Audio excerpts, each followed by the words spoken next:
حدیث سے یہ پتہ چلتا ہے، ہمیں صحیح حدیث سے پتہ چلتا ہے کہ قرب قیامت میں جب مسلمان بہت کسمہ پرسی میں ہوں گے تو خراسان سے لشکر اٹھے گا۔ خراسان یہ افغانستان اور ایران کا حصہ، اس علاقے کو نبی صلی اللہ علیہ وسلم کے دور میں خراسان کہا جاتا ہے، جس میں قندھار بھی آتا ہے، ایران کا بھی حصہ آتا ہے اس میں۔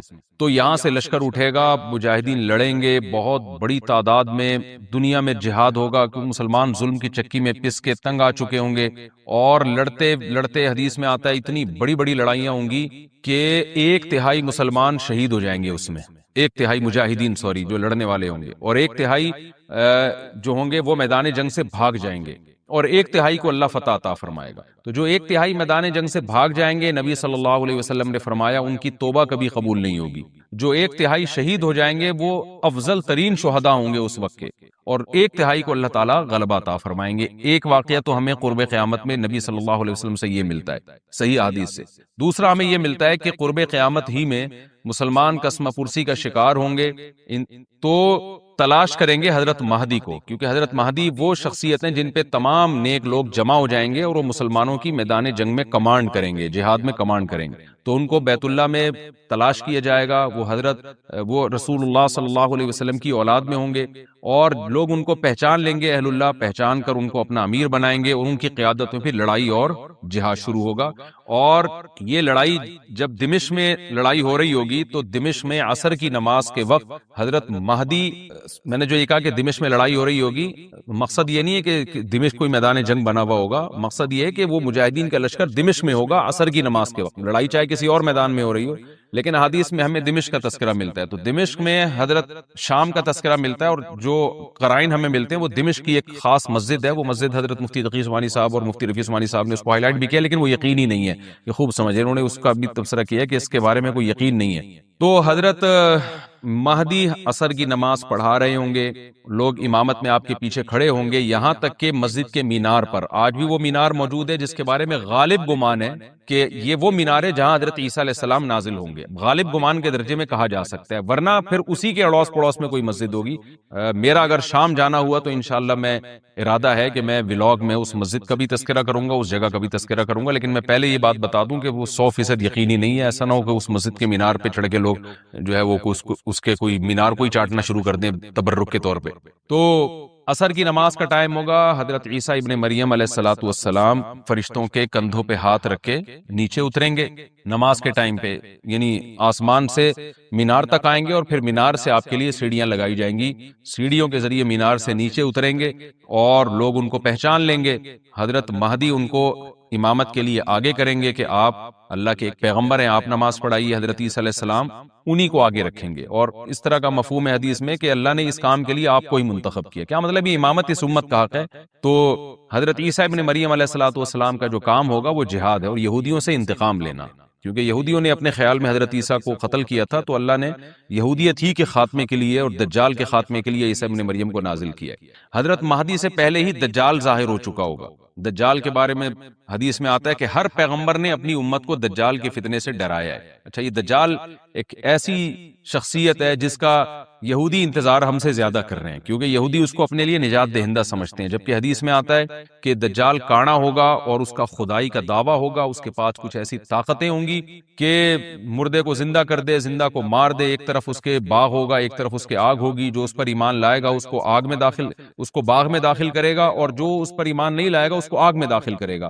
اور رسول اللہ صلی اللہ علیہ وسلم نے فرمایا اس کی جو آگ ہے حقیقت میں وہ جنت کا باغ ہوگا، اور اس کا جو باغ ہے حقیقت میں وہ جہنم کی آگ ہوگی۔ تو جو نبی کی باتوں پہ یقین کرتے ہیں وہ دجال کے فتنے سے محفوظ رہیں گے۔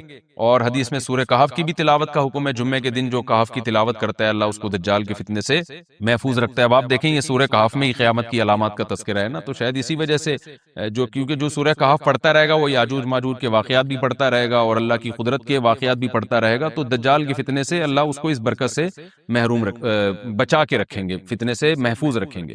تو وہ ایسی طاقتیں دکھائے گا، بے وقوف لوگ اس پہ ایمان لے آئیں گے۔ حدیث میں آتا ہے کہ کانا کبھی بھی خدا نہیں ہو سکتا، یعنی اس کی تو ایک آنکھ ہوگی نہیں، لیکن بے وقوف لوگ اس کے یہ کچھ ظاہری کمالات دیکھیں گے، یہ نہیں دیکھیں گے کہ یہ تو شکل بھی اس کی اچھی نہیں ہے، یعنی خدا کم از کم جمال والا ہوتا ہے نا، یہ تو ہے بھی کانا، اور اس کے بڑا بڑا کافر بھی لکھا ہوا ہوگا واضح طور پر، جس سے پتہ چلے گا۔ لیکن احمق اور بیوقوف لوگ جیسے روحانی عامل کو کچھ شعبدے دیکھ کر ان پہ سے متاثر ہو جاتے ہیں نا روحانی عاملوں کے شعبدے دیکھ کے، تو ایسے ہی دجال کے شعبدے دیکھ کے متاثر ہوں گے۔ تو بہت لوگوں کو، خلقت کو، بہت بڑی امت کو گمراہ کرے گا دجال، اہل اللہ کو اللہ تعالیٰ اس کے فتنے سے محفوظ رکھے گا۔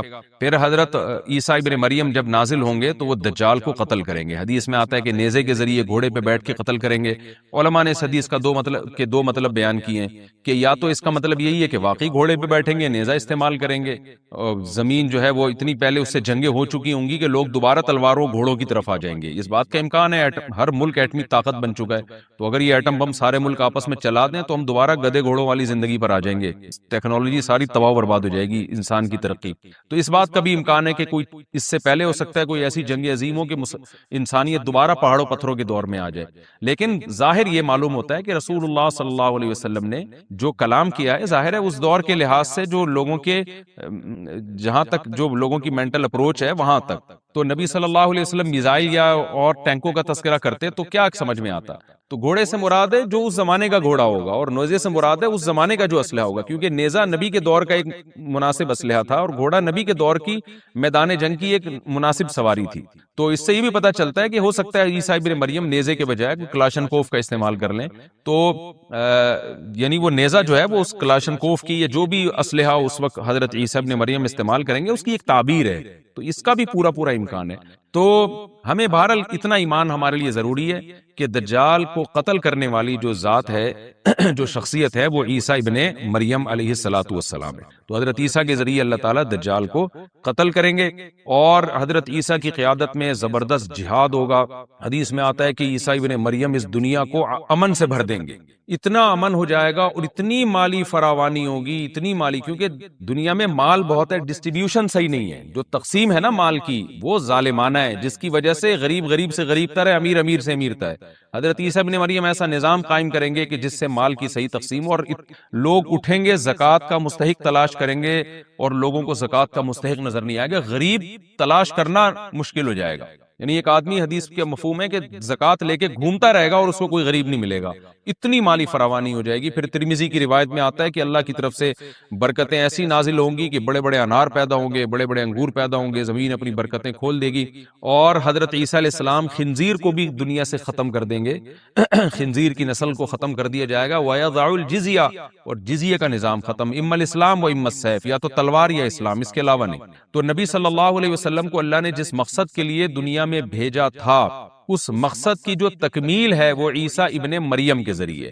باقی اس میں حکمتیں کیا ہیں، اس پر میرے الگ سے بیانات موجود ہیں کہ اللہ نے حضرت عیسیٰ ابن مریم کا انتخاب کیوں کیا اس کام کی تکمیل کے لیے، اسی امت میں کوئی کیوں منتخب نہیں کر لیا، یا یہ کہ پیغمبر صلی اللہ علیہ وسلم ہی کے ذریعے پوری دنیا میں اسلام کو غالب کر دیا جاتا، اس میں کیا حکمتیں ہیں، اس پر میرے الگ سے بیانات موجود ہیں۔ ابھی تو میں کوشش کرتا ہوں کہ تفسیر سے میں جو ٹو دا پوائنٹ بات ہے اس سے یہاں اس لیکچر میں نہ ہٹوں۔ تو اسی وقت میں حضرت عیسیٰ ابن مریم اس کو یاجوج ماجوج کو قتل کریں گے اور دنیا انصاف سے بھر جائے گی، اور اللہ تعالیٰ نے جو پیغمبروں کو دنیا میں بھیجا تھا اس کا مقصد کیفیت اور کمیت دونوں لحاظ سے حاصل ہو جائے گا۔ اس کے بعد پھر آہستہ آہستہ دنیا میں زوال شروع ہوگا، اور پھر جب پوری دنیا کے لوگ زوال کا شکار ہوتے ہوتے کفر کی طرف جائیں گے، گناہوں کی طرف، اور حدیث میں آتا ہے جب تک ایک شخص بھی اللہ کا نام لینے والا ہوگا اس دنیا پر قیامت نہیں آئے گی، یہاں تک کہ آخری شخص جب دنیا سے اٹھے گا جو اللہ کا نام لیا کرتا تھا، تو اس کے بعد اللہ تعالیٰ سور پھونکیں گے، جبریل کو حکم دیں گے سور پھونکنے کا، اور اس دنیا کو تباہ و برباد کر دیا جائے گا۔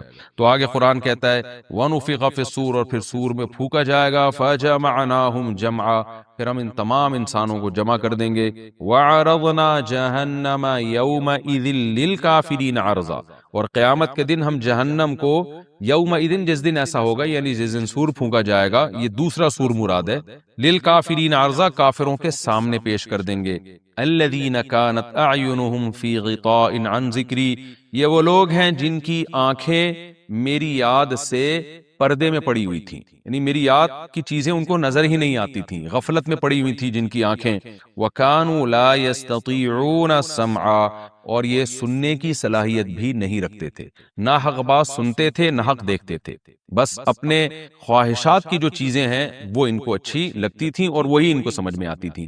تو یہ ہمارا رکوع الحمدللہ کمپلیٹ ہو گیا۔ اس رکوع میں ہمیں بہت سارے اسباق ملتے ہیں، میں نمبر وار اس کو مختصراً بیان کر دیتا ہوں۔ پہلی بات تو یہ کہ دیکھیں اللہ تعالیٰ نے کیسے کیسے بادشاہ دنیا میں بھیجے ہیں اور کتنے پاورفل بادشاہ. حضرت ذوالقرنین کا نام ہی قرن والا، دو کناروں والا. زمین کے بہت بڑے حصے کو حضرت ذوالقرنین نے فتح کیا. اور اللہ کے نیک بندے کیسے اللہ کے راستے میں لڑتے رہے ہیں. تو یہ جو لوگ بیٹھ جاتے ہیں نا بس عبادت کرو اور لڑائی وڑائی اسلام میں ہے ہی نہیں، یہ دنیا میں کوئی بھی عقل مند اس نظریے کا حامی نہیں ہوگا. تو طاقت اور قوت کی اسلام میں بہت زیادہ اہمیت ہے. اس سے ہمیں یہ بھی پتہ چلتا ہے کہ اپنے ملک کی، خاص طور پر اسلامی ملک کی جو فوجی قوتیں ہیں، جو فوجی طاقتیں ہیں، ان کی ہمیں قدر کرنی چاہیے. کیونکہ اگر کوئی بھی ملک عسکری لحاظ سے کمزور ہو جائے، کیونکہ اللہ تعالیٰ تو جو عسکری لحاظ سے طاقتور قومیں تھیں اللہ نے ان کا کتنا تذکرہ کیا. ہاں وہ اللہ کے باغی نہ ہو. تو اسلامی ملک میں کوئی بھی اسلامی کنٹری ہے، چاہے سعودی عرب ہے، چاہے پاکستان ہے، چاہے ترکی ہے، کوئی بھی اسلامی کنٹری ہے، اس کی فوج کی قدر کرنی چاہیے، کیونکہ اسی کی وجہ سے ملک کا بارڈر محفوظ ہوتا ہے. اگر مسلمان عسکری لحاظ سے کمزور ہونا شروع ہو جائیں تو کافر ہمیں گاجر مولی کی طرح کاٹنا شروع کر دیں، اسلام دشمن قوتیں ہمیں کھا جائیں، ختم کر دیں ہمیں کھا کے. تو نیک قوتوں کو اپنی بقا کے لیے ہمیشہ سے ایک اسلحے کی اور طاقت کی ضرورت رہتی ہے. اس کی اہمیت اسلام میں بہت زیادہ ہے. موسیٰ علیہ السلام کے بعد کتنے بڑے بڑے جنگی کمانڈر پیدا ہوئے. ذوالقرنین کا اللہ نے کیسا تذکرہ کیا. ذوالقرنین کی عبادت کا کہیں بھی تذکرہ نہیں، حالانکہ وہ بڑے عبادت گزار بھی تھے.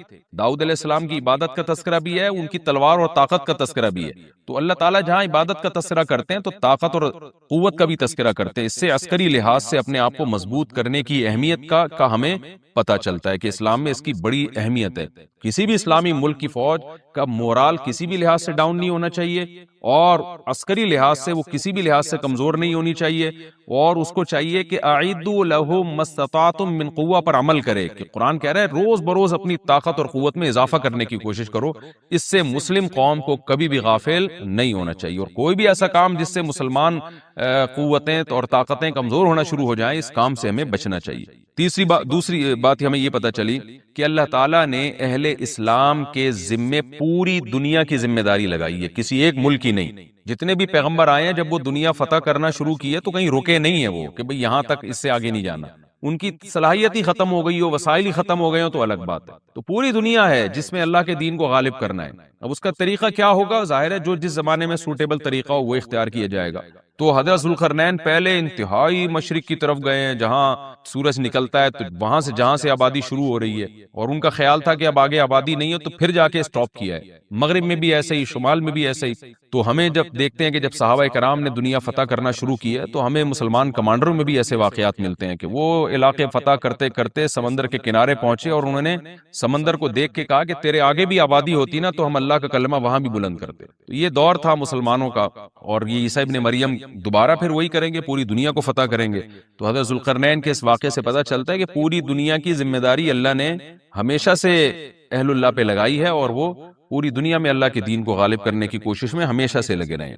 تیسری بات ہمیں پتہ چلتی ہے کہ اسباب اور وسائل کی اہمیت. حضرت ذوالقرنین نے جب اتنا پہاڑوں کے بیچ میں اتنا یعنی لوہے کی پلیٹیں لگا کے تانبا پگھلا کے آہنی دیوار بنائی ہے تو خوش ہوئے ہیں. ھذا رحمت من ربی، یہ میرے رب کی رحمت ہے. تبھی تو اللہ کا شکر ادا کیا نا، خوشی پہ شکر ادا کیا جاتا ہے. تو اس سے یہ بھی پتہ چلتا ہے کہ سائنس اور ٹیکنالوجی، دیکھیں یہ کام ٹیکنالوجی کے بغیر ممکن نہیں تھا.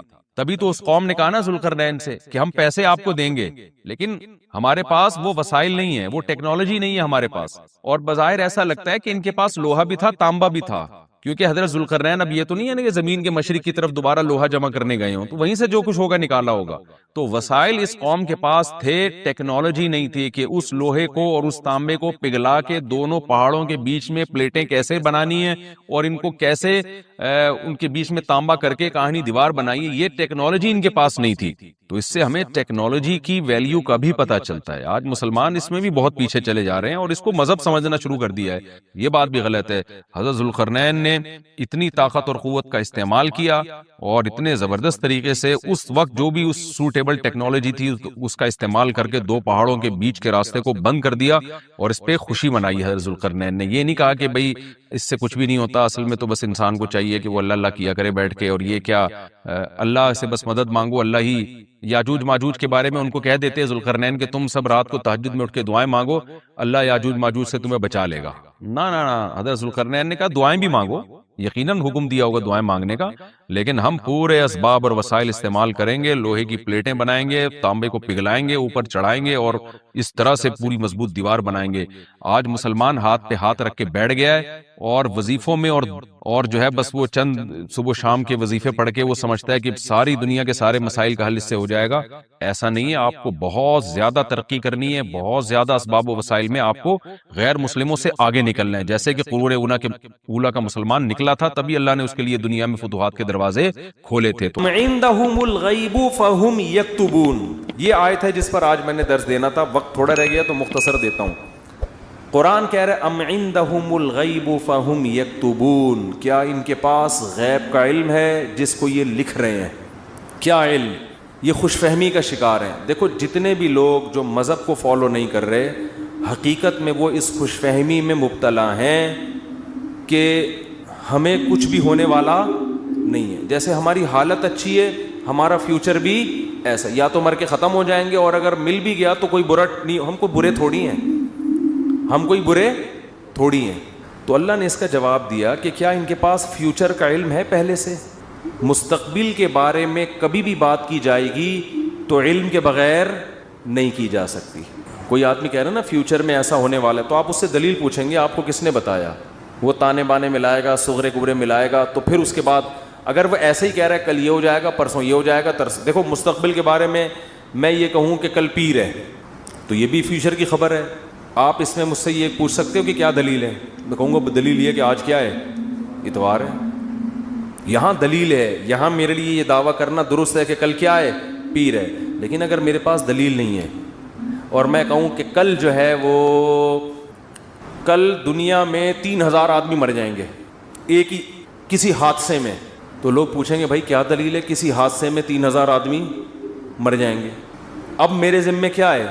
میں کہوں وہ ویسے ہی میرا ذوق کہہ رہا ہے، تو یار کوئی مانے گا کوئی؟ اچھا عجیب بات یہ ہے کہ روحانی عاملوں کی یہ باتیں مان لیتے ہیں لوگ۔ میں یہ کہوں نا کل 3000 آدمی ایک حادثے میں، اللہ نہ کرے مرے ہیں، میں ایک مثال دے رہا ہوں، تو لوگ کہیں گے کہاں سے پتہ چلا؟ لوگ کہیں گے بھائی جھوٹ بول رہے، اس کو کس نے بتایا؟ یا تو قاتلوں سے تعلقات ہیں جس نے مارنے کا ارادہ کیا ہے، ایسا بھی نہیں ہے تو یہ ہوائی بات ہوگی۔ لیکن یہی بات روحانی عامل کرے گا تو لوگ کیا کریں گے؟ حضرت کا علم ہے بھائی، حضرت کے پاس بولو علم ہے۔ ابھی روحانی عاملوں پہ نہیں جاؤں گا، پھر میں معین اختر کی طرح نا بلب کے رشتہ داروں کو بھی، تو اب تو میں روحانی عاملوں کے رشتہ داروں کو بھی اچھے الفاظ سے یاد نہیں کرتا۔ رشتہ داروں سے مراد وہی جو بلب کے رشتہ دار تھے۔ اب آپ کہیں گے بلب کے کون سے رشتہ دار ہوتے ہیں؟ ہمارے ہاں کبھی بھی جس بندے کو برا کہا جاتا ہے گالی اس کو نہیں دی جاتی، ہمیشہ اس کے رشتہ داروں کو ہمیشہ گالی دی جاتی ہے۔ یہ ہمارے ایک ٹرینڈ چل نکلا ہے۔ تو قرآن کہتا ہے کہ ام عندہم الغیب فہم یکتبون، کیسے دیکھو ہمیں جھنجھوڑ رہا ہے قرآن کہ تم اپنے بارے میں کیوں فرض کر کے بیٹھے ہوئے ہو کہ تمہیں کچھ بھی ہونے والا نہیں ہے، تمہیں سزا نہیں ملے گی۔ یہ تمہیں کس نے بتایا ہے؟ فاصبر لحکم ربک ولا تکن کصاحب الحوت۔ جب نبی یہ مطالبے کرتے تھے تو پھر بھی آگے سے کوئی رسپانس نہیں ملتا تو انسان کو بے انتہا تکلیف ہوتی ہے کہ کن پتھر دل لوگوں سے واسطہ پڑا ہے۔ تو قرآن کہتا ہے فاصبر، اے نبی آپ کیا کرو؟ صبر کرو۔ ولا تکن کصاحب الحوت، مچھلی والے یونس کی طرح جل باز مت بنو۔ حضرت یونس علیہ السلام کی قوم نے بھی یہی سلوک کیا، لیکن یونس علیہ السلام چاہتے تھے جلدی سے فیصلہ ہو اور اپنی قوم کو چھوڑ کے نکل گئے، تو اللہ نے اس پہ آپ کی تنبیہ کی۔ تو آپ بھی اے نبی جل بازی مت کریں۔ تو یہ نبی کے ذریعے سے ہمیں بھی بتایا جا رہا ہے کہ آپ حق کی دعوت دیتے رہیں، اور یہ نہ دیکھیں کہ یہ جو اللہ کے نافرمان لوگ ہیں، جو حق کو نہیں ماننے والے لوگ، وہ پھر بھی پھل پھول رہے ہیں، اس ٹینشن میں مت آؤ، کیونکہ اللہ انصاف کرتا ہے مگر اس میں دیر ہوتی ہے، اندھیر نہیں ہوتی، وہ لے گا انتقام۔ ان کو اپنے حال پہ چھوڑ دو، یہ اللہ کی حکمت اسی کا تقاضا کرتی ہے، چھوڑ دیا جائے اپنے حال پہ۔ آج جو اہل حق ہے نا ان کو بہت تکلیف ہوتی ہے کہ جب یہ ہم صحیح بات کر رہے ہیں لیکن آگے جواب جو مل رہا ہے وہ کیا مل رہا ہے؟ الٹا، کوئی مان کے نہیں دے رہا۔ تو اللہ فرماتے ہیں وَلَا تَكُنْ كَصَاحِبِ الْحُوتِ إِذْ نَادَى وَهُوَ مَكْظُومٌ، یونس علیہ السلام نے جل بازی کی اور بالآخر اللہ کی طرف سے ان کو دنیا میں تنبیہ ہوئی ہے، سزا ملی ہے، اور وہ سزا کیا ملی؟ اذ نادا وہو مکظوم، مچھلی کے پیٹ میں گئے، غم سے گھٹ رہے تھے اور اللہ کو پکارا، فنادا فی الظلمات اللہ الہ الا انت سبحانک انی کنت من الظالمین، اے اللہ تیرے سوا کوئی عبادت کے لائق نہیں، غلطی کس کی ہے؟ میری غلطی ہے، میں نے اپنی جان پہ ظلم کیا۔ تو اللہ نے کیا کیا؟ مچھلی کے پیٹ سے نکال لیا۔ دیکھو یونس علیہ السلام نے اللہ کے حکم پہ کتنا عرصہ تبلیغ کی، قوم نے نالائقی کی، پھر بھی نہیں مانے، سزا بجائے قوم کو ملنے کے کس کو مل رہی ہے؟ بولتے کیوں نہیں؟ الٹا حضرت یونس علیہ السلام کو مل رہی ہے سزا۔ تو اب آپ بتاؤ کیسا پیغمبروں کا صبر کا پیمانہ ہے، ایسے موقع پہ بھی اللہ کے خلاف کوئی شکایت زبان سے بولو نہیں نکالا۔ کیوں؟ اللہ یونس علیہ السلام کے عمل میں ہمیں بتا رہے ہیں کہ دینداری کا یہ مطلب نہیں ہے کہ تم اچھے بنو گے تو اللہ کی نوازشیں آنا شروع ہو جائیں گی۔ دینداری کا مطلب یہ کہ جو اللہ کا کام ہے وہ اس کو کرنے دو، تمہارا کام ہے عاجزی انکساری، بس میں ہی غلط، صحیح ہو کے بھی کون غلط؟ میں غلط۔ ہمیشہ غلطی کس کی کھاتے میں ڈالنی ہے؟ بولتے کیوں نہیں؟ دیکھو ہم نماز پڑھتے ہیں، نماز کے بعد 3 دفعہ استغفر اللہ پڑھتے ہیں، تو کیا کسی نامحرم کو دیکھا ہوتا ہے ہم نے نماز میں؟ بولتے کیوں نہیں؟ تو کوئی تک بنتا ہے استغفر اللہ کا؟ یا ہم نے کوئی جرم کیا ہے، نماز پڑھی اور کیا کہلوایا جا رہا ہے؟ استغفر اللہ استغفر اللہ۔ بھائی اگر استغفر اللہ پڑھنا تھا تو یہ نماز پڑھی کیوں کی تم نے؟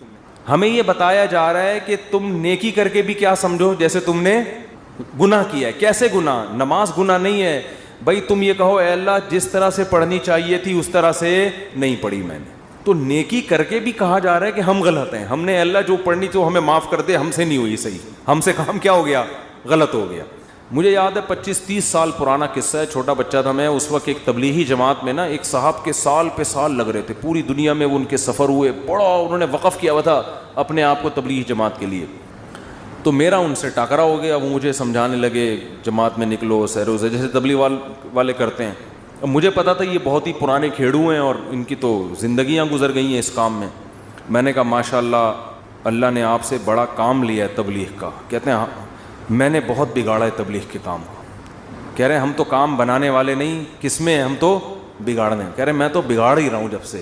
مجھے ان کا یہ اسٹائل بہت اچھا لگا یعنی اپنے آپ کو کہہ رہے ہیں کہ تبلیغی جماعت میں اگر کوئی خرابی ہے تو وہ کس کی وجہ سے ہے؟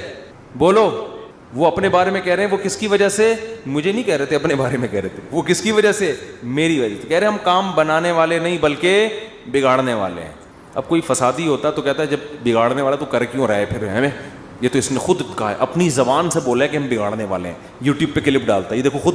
تو مجھے ان کی یہ تواضع پسند آئی۔ میں نے کہا دیکھو یہ بیچارہ صبح و شام اس کام میں لگا رہتا ہے، مگر یہ کہہ رہا ہے جو تبلیغ کا کام پھیل رہا ہے اس میں جو برکتیں ہو رہی ہیں وہ میرے علاوہ لوگوں کی وجہ سے ہو رہی ہیں، اور جو خرابی آ رہی ہیں وہ کس وجہ سے ہو رہی ہیں؟ وہ ساری میری وجہ سے ہو رہی ہیں۔ تو آج مارکیٹ میں یہ چیز کیا ہے؟ شارٹ۔ ہر اچھا کام میں نے کیا برا کام ستار بھائی نے کیا۔ ستار بھائی نہ ملیں کہیں مجھے۔ ایک دن ایک فون آیا، میں نے فون اٹھایا، کون؟ کہہ رہے ہیں ستار بھائی بات کر رہا ہوں۔ بڑے میں نے کہا بیٹا یہ مجھے نہیں چھوڑے گا، یہ کہے گا مفتی صاحب بہت تم نے جو ہے نا، لیکن وہ شکر ہے ایسی کوئی بات تھی نہیں۔ تو جنات کا دیکھ لو، قرآن مجید میں آتا ہے کہ جب نبی صلی اللہ علیہ وسلم نے تبلیغ کا کام شروع کیا نا تو جنات بھی کی ایک جماعت نے نبی کے قرآن کی تلاوت سنی اور جا کے اپنی قوم کو انہوں نے تبلیغ کرنا شروع کی۔ تو تبلیغ کا انداز دیکھو جنات کا، کیونکہ ہدایت مل گئی تھی ان کو، مسلمان ہو گئے تھے، تو تبلیغ کیسے کر رہے ہیں کہ بھئی دیکھو دنیا میں کوئی بڑا کام ہوا ہے، ہمارا آسمانوں پہ داخلہ بند ہو گیا، انا لا ندری، ہمیں نہیں پتا، اشر ارید بمن فی الارض، کہ جو اللہ نے محمد صلی اللہ علیہ وسلم کو دنیا میں بھیجا اور شیاطین کا اوپر جانے کا سیٹ اپ بند کر دیا، ہمیں نہیں پتا کہ زمین والوں کے ساتھ شر کا ارادہ، کیونکہ بعض دفعہ اللہ پیغمبروں کو بھیجتے ہیں حجت تمام کرنے کے لیے تاکہ حجت تمام ہو اور پوری قوم کو تباہ کر دیں، تو شر بھی ہوتا ہے نا اس میں۔ کہہ رہے ہیں انا لا ندری، ہمیں نہیں پتا، اشر ارید بمن فی الارض، کہ جو لوگ زمین میں رہتے ہیں ان کے ساتھ برائی کا ارادہ کیا گیا ہے، ام اراد بہم ربہم رشدا، یا ان کے رب نے ان کے ساتھ بھلائی کا ارادہ کیا ہے۔ اسٹائل نہیں سمجھ میں آیا میرا خیال ہے۔ دیکھو جملہ یہ ہونا چاہیے تھا کہ ہمیں نہیں پتا یہ جو کچھ ہو رہا ہے، ہمیں نہیں پتا کہ رب نے ان کے ساتھ برا چاہا ہے یا اچھا چاہا ہے، اصل میں تو یہ ہونا چاہیے نا۔ لیکن جنات کیا کہہ رہے ہیں؟ آج کل تو انسان اتنے سمجھدار نہیں ہے جتنے اس زمانے کے جنات سمجھدار تھے یار. جنات یہ نہیں کہہ رہے کہ ہمیں نہیں پتا کہ اللہ نے انسانوں کے ساتھ برائی کا ارادہ کیا ہے یا اچھائی کا, یا تو یہ کہنا چاہیے تھا, یا جنات کو بالکل اس کے الٹ کہنا چاہیے تھا کہ ہمیں نہیں پتا کہ زمین والوں کے ساتھ برائی کا ارادہ کیا گیا ہے. کر کون رہا ہے یہ نام نہیں لے رہے, ہم ہائی لائٹ نہیں کر رہے. انسانوں کے ساتھ برائی کا ارادہ کیا گیا ہے یا اچھائی کا ارادہ کیا گیا. دونوں پیسو وائس ہوتے ہیں. ایکٹیو پیسے کا فرق تو پتا ہوگا نا, بھائی اس نے مارا ہے وہ مارا گیا ہے. جب ہم کہتے ہیں ہی از کلڈ وہ مارا گیا ہے, تو مارنے والے کو ہم شو نہیں کر رہے ہوتے. فاعل کا نہیں پتا ہوتا, سبجیکٹ کا نہیں پتا ہوتا کہ مارنے والا ہے کون. سمجھ میں نہیں آ رہی. تو قرآن کہہ رہا ہے ہونا یہ چاہیے تھا کہ جنات یا تو شر اور خیر کا ارادہ کرنے والے کا نام نہ بتاتے کہ کون ارادہ کر رہا ہے, بلکہ دونوں کو پیسو وائس میں لاتے کہ ہمیں نہیں پتا کہ زمین والوں کے ساتھ برائی کا ارادہ کیا گیا یا اچھائی کا ارادہ کیا گیا. یا تو یوں کہتے, اور اگر سبجیکٹ کا ذکر کرتے تو یوں کہتے ہمیں نہیں پتا کہ رب نے زمین والوں کے ساتھ برائی کا ارادہ کیا ہے یا اچھائی کا ارادہ کیا ہے. لیکن جنات اتنے ہوشیار, جب اچھائی کا تذکرہ آیا تو رب کا تذکرہ کیا, برائی کا آیا تو سبجیکٹ کو کیا کر دیا, حذف. تو کیا کہہ رہے ہیں, انا لا ندری, ساڈی عقل چ بات نہیں آندی, سانو نہیں پتا کہ اشر ارید بمن فی الارض, پیسو وائس, کہ زمین والوں کے ساتھ برائی کا ارادہ کیا گیا ہے. کون کر رہا ہے یہ نہیں بتائیں گے, یہ میں نہیں بتاؤں گا, یہ نہیں بتاؤں گا میں. حالانکہ وہ بھی کون کر رہا ہے, اللہ ہی کر رہا ہے نا, لیکن اللہ کا نام نہیں لے رہے. ہمیں نہیں پتا کہ زمین والوں کے ساتھ برائی کا ارادہ کیا گیا ہے یا اللہ نے اچھائی کا ارادہ کیا ہے. اچھائی کی جب بات آئی تو اللہ کی طرف نسبت, برائی کی بات آئی تو وہ بھی تو اللہ ہی ارادہ کر رہا ہے, لیکن اللہ کا نام ذکر نہیں کر رہے. ادب کی وجہ سے کہ بھائی برائی اگر ہو رہی ہے تو اللہ تو کر تو رہا ہے, لیکن انسانوں کی حرکتوں کی وجہ سے ہو رہا ہے, تو گویا انسان خود ہی کر رہے ہیں اپنے ساتھ. یہ اللہ تو محض ایک خالق ہے, کر کون رہے ہیں, یہ خود ہی کم وقت کر رہے ہیں. اچھائی ہو رہی ہے تو پھر اللہ کر رہا ہے. یہ تمیز ہمیں کس سے سیکھنی چاہیے, جنات سے. کوشش نہ کریں کسی جن بن کو بھلا کے تمیز کے چکر میں, ایسا نہ ہو کہ مارکیٹ سے بالکل شارٹ ہو جائیں. تو اس سے ہمیں یہ پتا چلا کہ اسلام میں بڑے کا احترام ہے. بعض چیزیں حقیقت پر مبنی ہوتی ہیں مگر اس کو زبان سے ادا نہیں کیا جاتا. تو جیسے اللہ کی تعظیم ہے ایسے ہی بڑوں کی بھی تعظیم ہے. حدیث میں آتا ہے, آپ صلی اللہ علیہ وسلم نے فرمایا جو ہمارے بڑوں کی تعظیم نہیں کرتا وہ ہم میں سے نہیں ہے. تو جب کوئی برائی کی نسبت کسی بڑے کی طرف کی جائے تو ابا کا نام لے کے نہ بتایا کرو یہ سب کچھ ابا نے کیا ہے. بولو بھائی یہ ہمارے گھر میں ہوا ہے, ٹھیک ہے نا, یہ ہمارے گھر میں. بولتے کیوں نہیں؟ مثال کے طور پر اس دن ابا ایسے پھل لے کر آئے جس کی وجہ سے بچوں کو ڈائریا ہو گیا. اتفاق سے اس دن ابا سڑے ہوئے پھل لے آئے سستے کے چکر میں. ابا ایسے کام کرتے رہتے ہیں مارکیٹ میں. اب بچے لیٹے ہوئے ہیں تو اب بیگم کو چاہیے یہ نہ کہے کہ انہوں نے ڈائریا پھیلایا ہے, بلکہ کہے ہمارے گھر میں ڈائریا پھیل گیا ہے. ٹھیک ہے نا, وہ ابا خود ہی سمجھ جائے گا کس نے کیا ہے یہ کام. پھل کی طرف نسبت کرتے ہیں, ان پھلوں نے بیمار کیا ہے. نسبت بولو, بچے بھی یہ نہ کہیں ہمارے ابا نے ہمیں بیمار کیا ہے, بلکہ بچے یہ کہیں ان پھلوں نے ہمیں, بلکہ پھل سے ابا سمجھ جائیں گے اصل میں مجھے چھیڑ رہے ہیں, بس ابا ہو گئے بیمار. آج کل ادب تمیز مارکیٹ سے بالکل شارٹ. ایک آدمی کو کرونا ہوا, اس کے بعد اس کی بیوی کو بھی ہو گیا. مجھے بار بار آ کے بتا رہے میری بیوی کہہ رہی آپ کی وجہ سے ہوا ہے مجھے بھی. اب دیکھو اس آدمی کو تو ٹینشن ہوگی نا یار, وہ ہو گیا اللہ کی طرف سے ہو گیا.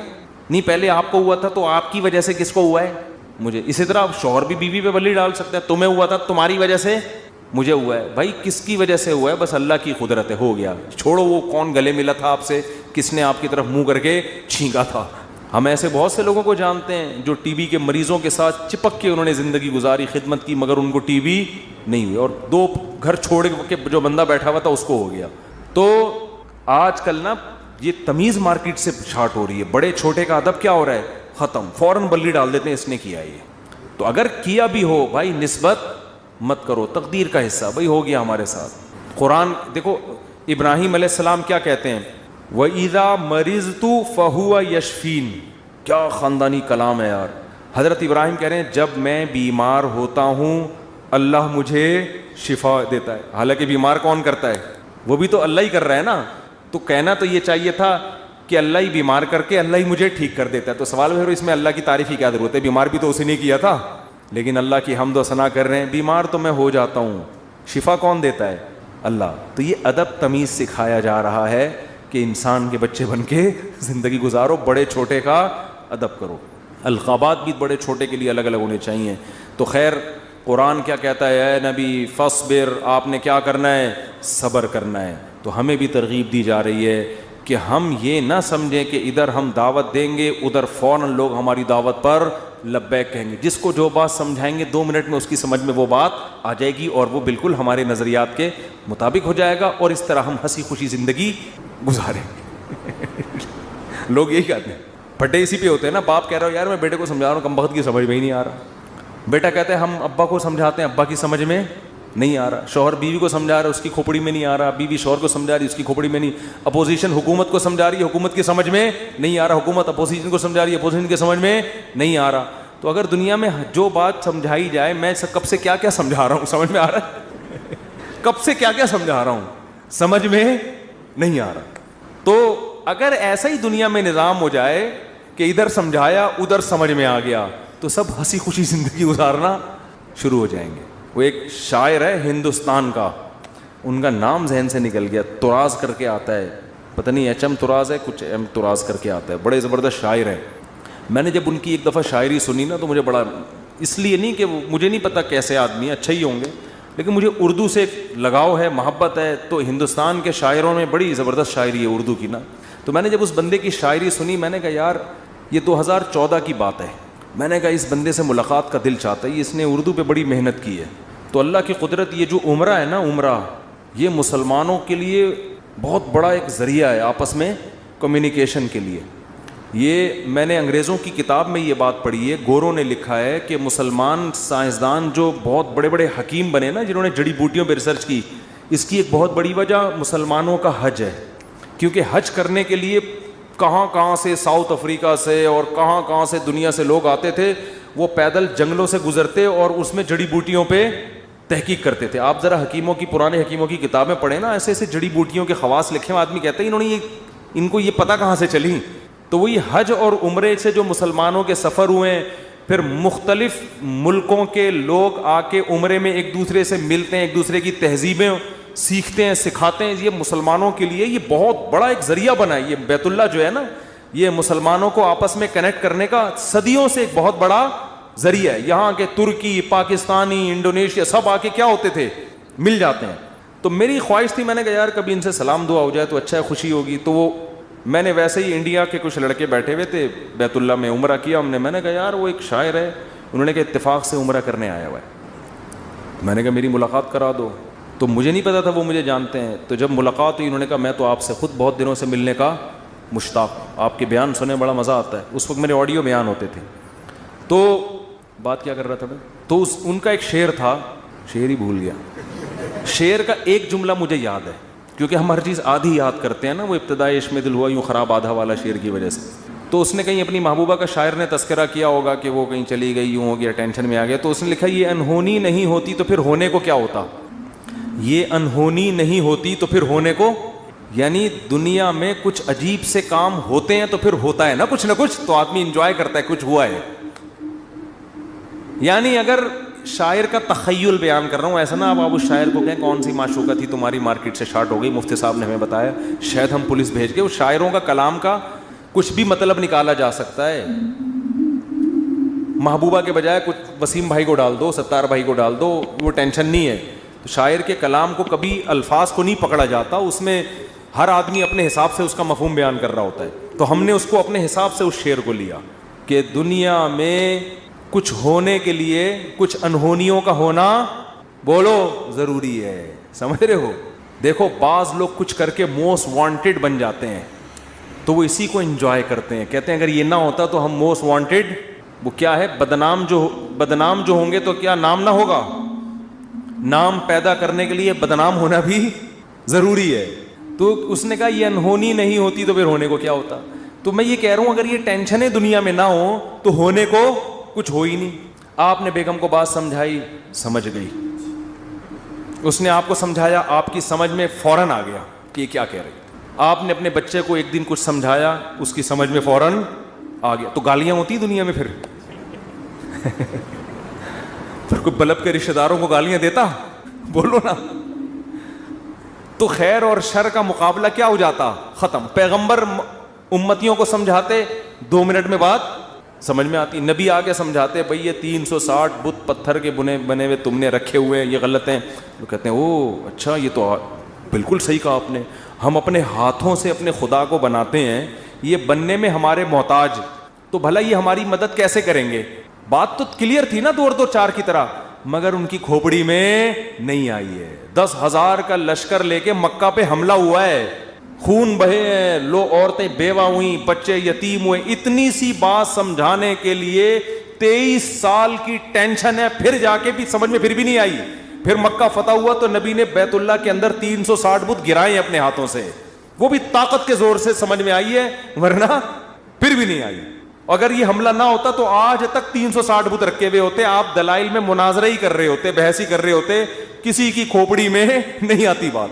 تو بھائی اتنی بڑی حقیقت جب بحث سے کسی کی کھوپڑی میں نہیں آئی تو آپ کی بیگم آپ کی فرما بردار کہاں سے بن جائے گی؟ کیونکہ آگے اس کے پاس بھی دلائل ہوتے ہیں سمجھانے کے لیے.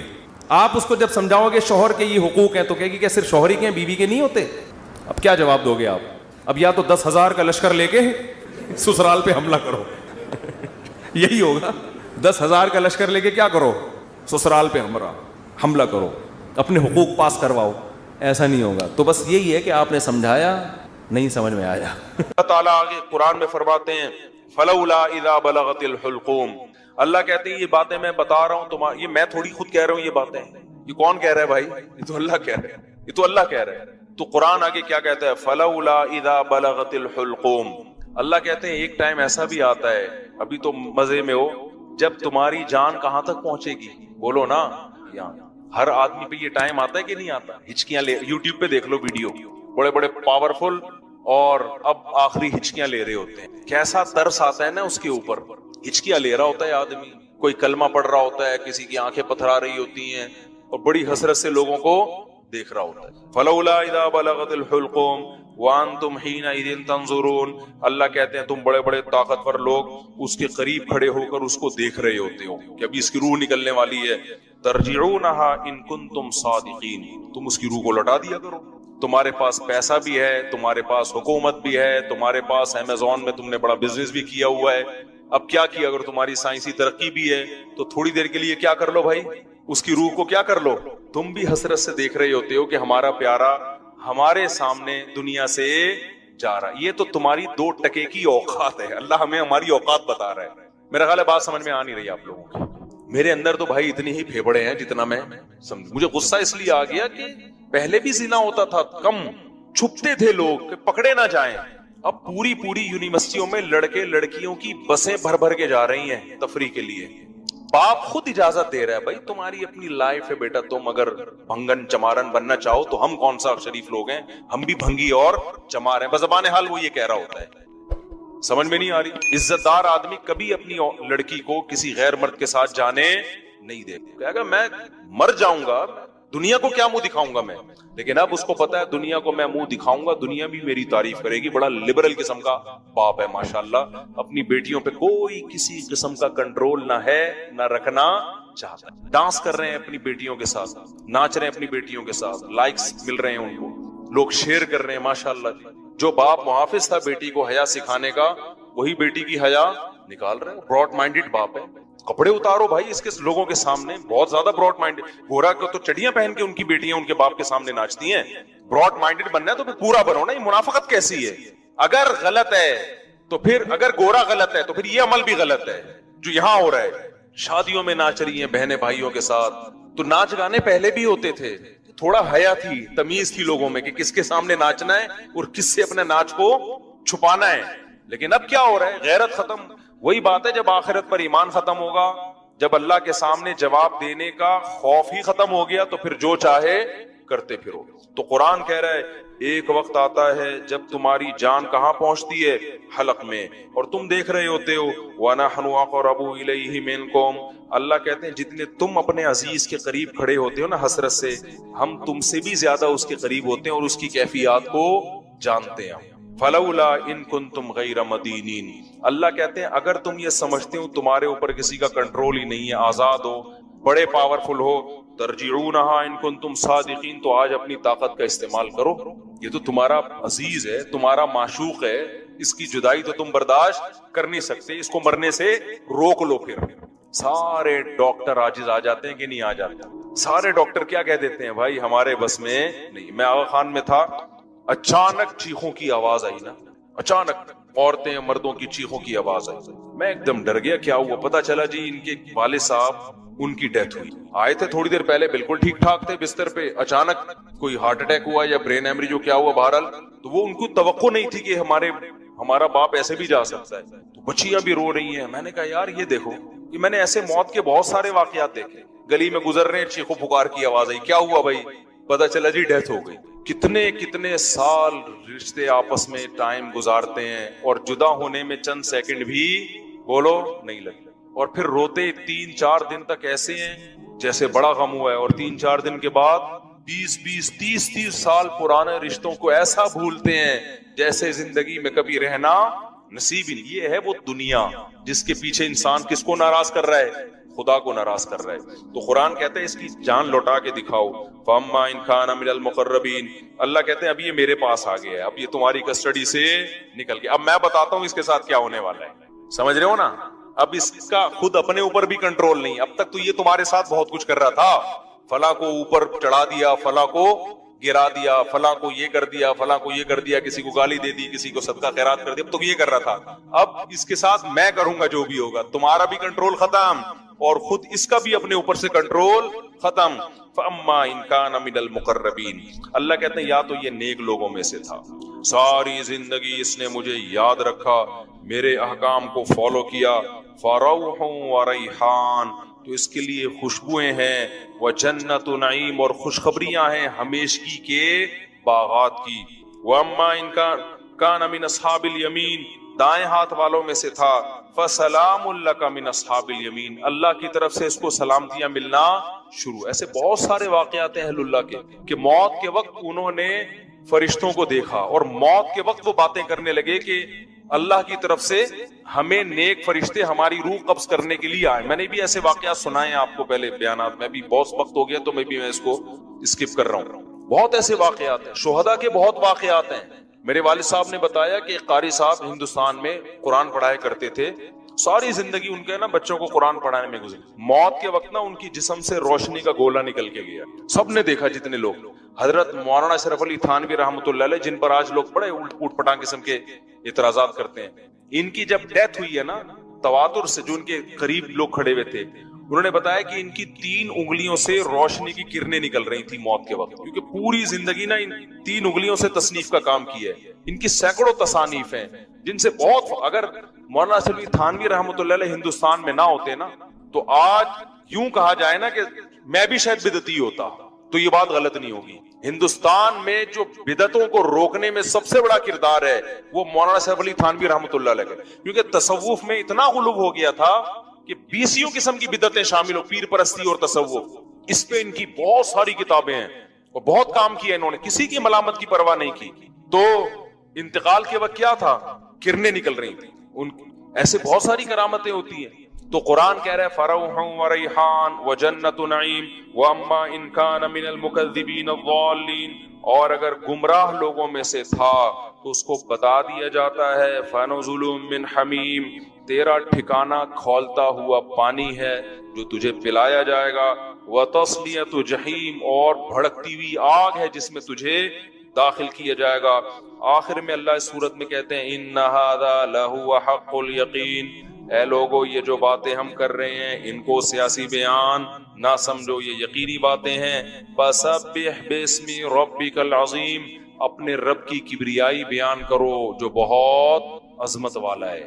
تو یہ سورہ واقعہ کا حاصل ہے جو میں نے آپ کے سامنے بتایا. اللہ نے اپنی قدرت کو بیان کیا اور آخرت کی ہولناکیوں کو بیان کیا.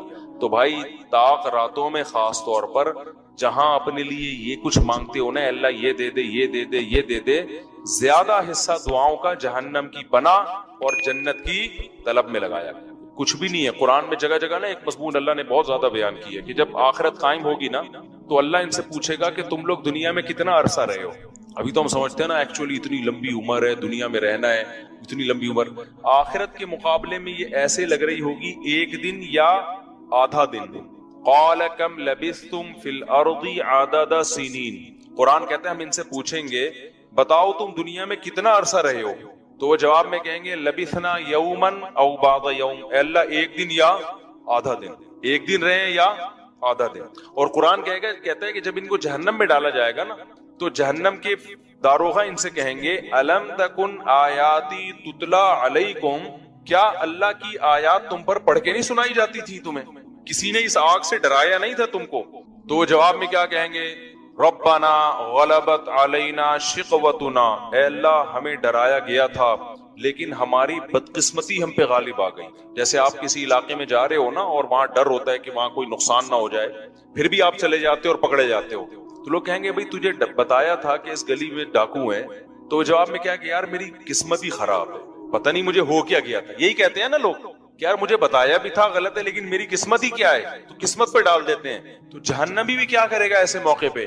قسمت پہ ڈال دے گا. پھر قرآن کہتا ہے وہ جہنمی کہے گا ربنا اخرجنا منہا، اے اللہ ایک دفعہ تو اس آگ سے ہمیں نکال دے. فَإِنْ عُدْنَا، اگر ہم دوبارہ ان برائیوں کی طرف لوٹے، فَإِنَّا ظَالِمُونَ، تو واقعی ہم ظالم ہوں گے. قرآن کہتا ہے قَالَ اخْسَئُوا فِيهَا، اللہ کہیں گے ذلیل ہو کے پڑے رہو اس کے اندر. وَلَا تُكَلِّمُونَ، مجھ سے کلام مت کرو. کیوں؟ إِنَّهُ كَانَ فَرِيقٌ مِّنْ عِبَادِي، دنیا میں میرے کچھ نیک بندے تھے جو توبہ کر چکے تھے، وہ میری آیتوں پہ ایمان لائے اور توبہ کر لی اور برائیوں سے بچتے. فَاتَّخَذْتُمُوهُمْ سِخْرِيًّا، تم ان کا مذاق اڑایا کرتے تھے. تم کیا کرتے تھے؟ بولو، مذاق اڑاتے تھے. انی جزیتہم اليوم بما صبروا، آج ان کے صبر کا دیکھو میں نے کیسے بدلہ دیا ہے جن کا تم مذاق اڑایا کرتے تھے. انہم هم الفائزون، آج وہی کامیاب ہیں. پھر آگے قرآن کہتا ہے کہ افا حسبتم انما خلقناکم عبثا، تم نے یہ سمجھ رکھا تھا کہ ہم نے تم کو دنیا میں بیکار پیدا کیا. بس میں 2 منٹ میں بات مکمل کر رہا ہوں. تم یعنی کیسے بے وقوف ہو کہ دنیا میں جب تمہیں جہنم سے ڈرایا گیا تم نے اس کو مذاق سمجھا. تو کیا تم یہ سمجھتے تھے کہ خدا نے تم کو پیدا کر کے ایسے ہی چھوڑ دیا، وہ ویسے ہی بنایا ہے کہ نائٹ کلب میں ناچو، شراب پیو، زنا کرو، ہومو سیکچولیٹی کی طرف جاؤ، ڈرامے دیکھو، فلمیں دیکھو، جو مرضی کرو؟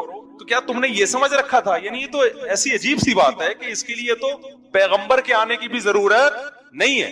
اب آپ بتاؤ جو آخرت کو نہیں مانتا اس سے بولے پھر ہماری زندگی کا مقصد کیا ہے؟ تو کیا مقصد بتائے گا؟ بتاؤ. وہ کہے گا بھائی انٹرٹینمنٹ، راتوں کو کرکٹ کھیلو، دن میں سوتے رہو پڑے ہوئے، پھر فلم دیکھو، پھر ڈرامہ دیکھو، پھر لڑکیوں سے چھیڑ چھاڑ کرو، پھر سیٹنگ کرو. پیسہ بھی اس لیے کماؤ تاکہ چھیڑ چھاڑ میں آسانی ہو جائے. یہ جو پیسہ کما رہے ہیں نا عیاشی کے لیے کما رہے ہیں نا، تاکہ اور زنا ہو سکے، شراب پئیں اور موج مستی والی زندگی ہو. تو پیسہ بھی کوئی ان کا ہدف نہیں ہے، پیسے سے ہدف بھی عیاشی ہے. تو اللہ قرآن میں کہہ رہے کہ ہم ان سے کہیں گے افا حسبتم انما خلقناکم عبثا، تو کیا تم نے یہ سمجھ رکھا تھا کہ ہم نے تمہیں ایویں ہی پیدا کر دیا؟ وَأَنَّكُمْ إِلَيْنَا لَا تُرْجَعُونَ، اور تم ہمارے پاس واپس لوٹ کے نہیں آؤ گے، پیدا کر کے ہم نے چھوڑ دیا ہے. فَتَعَالَ اللَّهُ الْمَلِكُ الْحَقُّ، اللہ کہتے ہیں اللہ اس عیب سے پاک ہے کہ ایویں ہی انسان کو بنائے اور چھوڑ دے کہ جو چاہے کرتے رہو. یہ تو بہت بڑا الزام ہے. اللہ اس الزام سے کیا ہے؟ بری ہے. ایسا مجرم اللہ نہیں ہو سکتا. تو پھر بھائی اس سے زیادہ کوئی وضاحت ہو سکتی ہے اللہ کی طرف سے؟ بولو نا. اس کے بعد بھی کوئی حجت رہ گئی ہے؟ پھر بھی اگر میرے بھائی کسی کی بدبختی آئی بھی ہے نا تو وہ جو مرضی کرے. کیا خیال ہے؟ وہ گرل فرینڈ رکھے، وہ ہومو سیکسولیٹی کی طرف جائے، وہ نمازوں کو ضائع کرے، عورت ہے پردہ کرے نہ کرے، جو مرضی کرنا ہے کرو بھائی. اس کا مطلب کیا ہے کہ دلوں پر کیا لگ گئی ہے؟ مہر لگ. ایک انتہا